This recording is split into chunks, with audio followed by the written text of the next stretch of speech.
In this video, we'll discuss about how to know who is watching WhatsApp profile.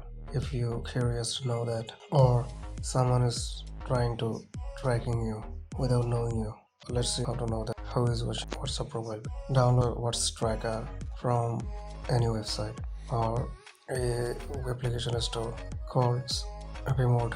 I give the link of that application's description. You go to that application website and just download it. After installing this app, click on continue. Here you can see some option: search profile, direct chat, or WhatsApp profile search it. Directly checked with the number without saving it. WhatsApp web while visitor register deleted messages status. Who is watching your status? Reason status. And what we need, this one is here, profile visitor. Click on it and it will allow you to access your contact, and it will give you all the contact list.